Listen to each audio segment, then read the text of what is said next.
Aujourd'hui, nous allons commencer la Megillat Esther. Pour resituer donc le contexte de la Megillat Esther, nous nous trouvons entre la destruction du premier temple et la construction du deuxième temple lors des 70 années d'exil. Nous nous trouvons dans l'année 3395. Ça représente à peu près l'an moins 365 de l'ère vulgaire. Comme nous l'avons dit, Achashverosh Assuérus a organisé un des plus grands michtés festins du monde. Donc tout d'abord, les raisons de ce festin. Pourquoi Achashverosh a-t-il fait un si grand festin ? Il y a trois raisons. La première raison, comme nous l'avons déjà dit dans la vidéo précédente, c'est que d'après son compte, était arrivée la fin des 70 années et les Juifs n'ont pas été délivrés. Donc il s'est dit, ça y est, c'est le moment de festoyer et d'être tranquille. Nous n'allons plus être évincés par ces Juifs-là ou par quelconque construction d'un temple. Il faut savoir aussi que Achashverosh haïssait les Juifs, mais pas une haine gratuite. C'est que, comme tout roi, il avait la curiosité de savoir qui allait être son successeur. Lorsqu'il a demandé à ses astrologues de voir dans les astres qui allait être son successeur, ils lui ont dit qu'un juif sera ton successeur. Et là, Achashverosh s'est tout de suite imaginé que les juifs allaient retourner le royaume. Donc à la fin de ces 70 années, d'après son compte, il a vu qu'Akadosh n'avait pas délivré les juifs. Il avait quand même un petit doute que les juifs allaient quand même lui prendre sa place. Il s'est dit, il faut que je fasse un festin pour les faire fauter. Non seulement pour festoyer, pour fêter cette non-délivrance, mais aussi au cas où il y aurait un petit réveil, il faudrait, et là il sait très bien, et là Achashverosh savait très bien que si les juifs fauteraient dans la débauche par exemple, alors là Dieu ne les délivrerait plus. Deuxième raison de ce michté, c'est son mariage avec Vashti. Maintenant vous allez dire, attendez, dans la vidéo précédente, nous avons vu que déjà Achashverosh s'était marié avec Vashti. Et non, elle avait 12 ans. Et Achashverosh a attendu l'âge de ses 18 ans pour se marier avec elle. Non pas parce que c'était un détournement dominant, mais pour attendre l'âge où elle serait apte à être une reine. Ce n'est pas honorable d'avoir une reine à l'âge de 12 ans. Et la troisième raison, c'était pour célébrer que son royaume ait été bien installé. Ce n'est qu'après 3 ans qu'il était vraiment devenu roi, qu'il a ressenti qu'il régnait sur tout le royaume et qu'il a pu mettre la tranquillité dans son royaume et qu'il était sûr de la stabilité de son royaume, donc il a fait ce festin. Maintenant, nous allons décrire un peu plus ce festin. Il faut savoir aussi que ce festin n'a pas duré 1, 2, 3 jours. Il a duré 180 jours et encore 7 jours. Ces 180 jours ont commencé depuis le Rosh Chodesh Nissan, le mois de Nissan, le mois du printemps. Pourquoi cette précision ? Puisque de faire un festin lors de l'hiver, ce n'est pas forcément facile, mais c'est un peu moins onéreux que de faire un festin lors de l'été. Pourquoi ? Parce que les journées sont courtes, les gens sont moins affamés. Alors qu'en été, les gens se promènent, les journées sont plus longues, les gens sont plus affamés. Donc, il a voulu montrer sa richesse et faire ces festins-là pendant les mois de printemps et de l'été. Il faut savoir que Achashverosh était le deuxième homme le plus riche du monde après Korach. Il a découvert tous les trésors que Nebuchadnezzar avait dissimulés. Ils étaient au nombre de 1080 trésors. Si vous faites un petit calcul, 1080 divisé par 180, nous arrivons à 6. C'est-à-dire que chaque jour, il montrait à sa population, à tous les invités du festin, 6 trésors. On ne parle pas de 6 ustensiles, on parle de 6 trésors, des coffrets de trésors d'une valeur inestimable. Bon, vous imaginez bien que tous les plaisirs y étaient présents. Il y avait aussi bien le plaisir du toucher. Pourquoi ? Parce qu'il avait orné son palais, et même les rues, de lits d'or et d'argent, avec des pierres précieuses que les gens pouvaient s'asseoir, pouvaient tâtonner, pouvaient profiter de ça, des tentures de valeur inestimable. Il avait aussi misé sur le sens de l'odorat. Il y avait des odeurs, des encens qui donnaient une satisfaction énorme à ceux qui pouvaient les sentir. Il avait aussi misé sur le sens de la vue, puisque non seulement les mets, les boissons étaient très appétissantes, mais il y avait aussi, comme nous l'avons dit, des richesses incommensurables qui donnaient plaisir à la vie. Et il y avait aussi, bien évidemment, le sens gustatif. Pourquoi ? Puisque tous les jours, il n'y avait pas un jour où les mets se ressemblaient les uns aux autres. Il y avait 180 jours de festin, avec chaque festin différent l'un de l'autre. Et je ne vous parle même pas de la boisson. Comme la Megillah nous dit Vashtia Kadat et Nones, il n'y avait pas d'obligation pour boire. C'est-à-dire qu'à l'époque, il y avait des coupes d'or de 22 litres de vin. S'amusait à les ingurgiter entièrement. Mais là, il ne voulait pas les obliger. Il a mis la coupe de 22 litres au milieu du festin pour celui qui veut, qui s'amuse à les boire. Mais chacun avait une petite coupe de vin et il pouvait la boire comme il le voulait. Il faut savoir aussi que les verres étaient des verres jetables, mais pas des verres en plastique jetables, des verres en or jetables.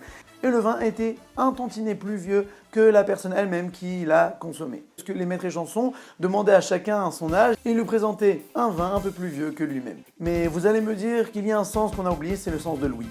Mais il faut savoir que Achashverosh a fait exprès de ne pas mettre d'instruments de musique. Dans un si beau festin, il n'a pas voulu mettre des orchestres, des instruments de musique. Pourquoi ? Pour 2 raisons. Première raison, c'est que dans la musique, il y a les goûts, les couleurs. Un, il veut écouter du classique, un, il veut écouter de la pop, un autre du rock'n'roll. Donc si certaines personnes allaient trouver du plaisir, d'autres allaient être dégoûtées.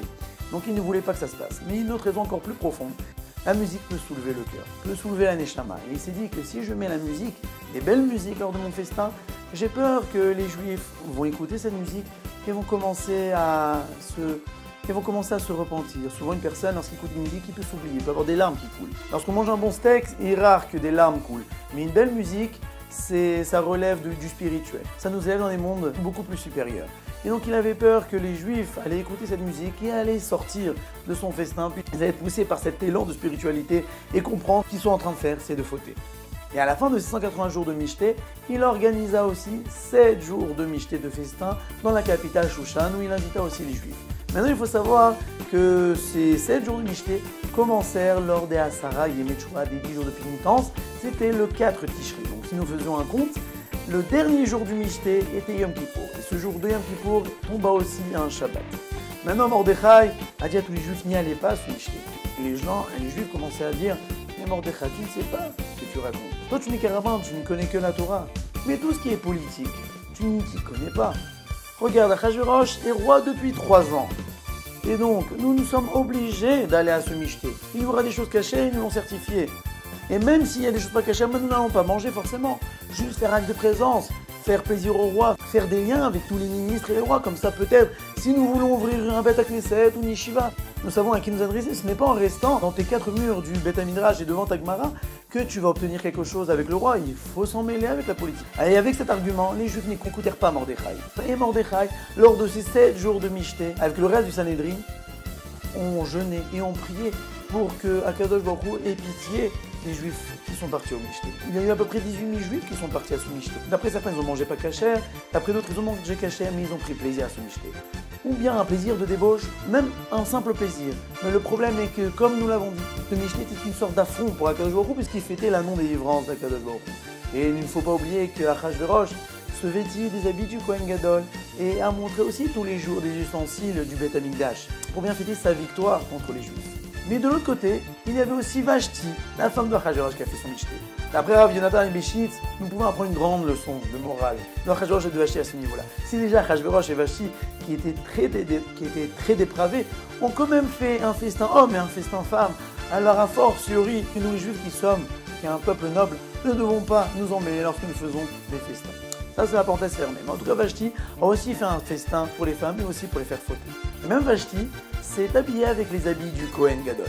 Et donc, le dernier jour de ce Michté, il y a eu une sorte de concours de femmes. Et Achashverosh, voulant montrer que sa femme est la plus belle des femmes du monde, a ordonné à Vashti de venir nue et déshabillée devant toute son assemblée.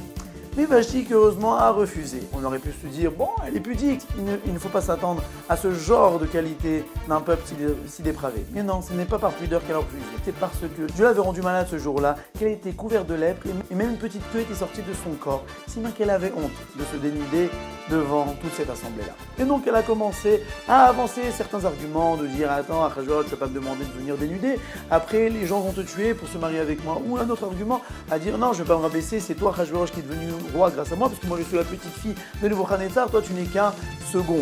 Et toutes sortes d'arguments pour refuser. Là, Achashverosh n'a pas aimé du tout que Vashti lui désordonne. Et donc il a demandé conseil à ses conseillers, à savoir que devait-il faire. Et là, Memouchan, après certains étaient Aman, lui a dit, regarde Achashverosh, si ta femme te désobéit, d'abord ça va faire en sorte que dans tout le royaume, les femmes vont désobéir à leur mari. Ça va être l'hécatombe. Chaque femme va dire, attends, si déjà la reine a désobéi à son roi, alors chaque femme va dire à son mari, attends, je n'ai rien à faire, je ne vais pas t'écouter. Et deuxième chose, toutes les femmes vont être au courant de ces désobéissances, elles vont raconter leur mari, et tu vas te les riser aussi de tous les maris. Moi, perso, je te conseille que tu dois faire quelque chose de fort, tu dois la mettre à mort. Et là, Achashverosh s'est dit, mais non, je ne veux pas la mettre à mort comme ça. Il faut rassembler un conseil, faire même un vote. Qu'à l'époque, la monarchie n'était pas absolue. Il ne pouvait pas décider la vie ou la mort sans avoir établi un conseil auparavant. Et là, Aman lui a dit, tu n'as qu'à abolir cette loi.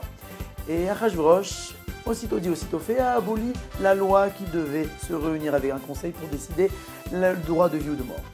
Ce même Aman qui a ordonné d'abolir cette loi, lui-même a été piégé par cette loi, puisque à la fin de la Megillah, nous savons que Achashverosh l'a mise à mort en 2 secondes, qu'il n'avait même pas eu besoin de demander des conseils, parce que s'il avait eu besoin de demander des conseils, peut-être il se serait rétracté. Donc lui-même, Aman, s'est auto-piégé.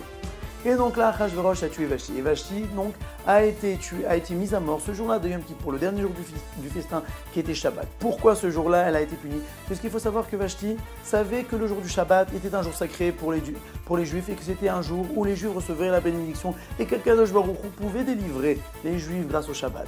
Et donc qu'est-ce qu'elle a fait? Elle a demandé à toutes ses servantes juives de venir le jour de Shabbat, la servir et de transgresser Shabbat et de même venir dénudée. Qu'elle ne puisse même pas s'habiller en habit de Shabbat. Et donc c'est ce jour-là de Shabbat qu'elle a été demandée de venir dénudée et qu'elle a été mise à mort. Ceci est la fin du premier chapitre.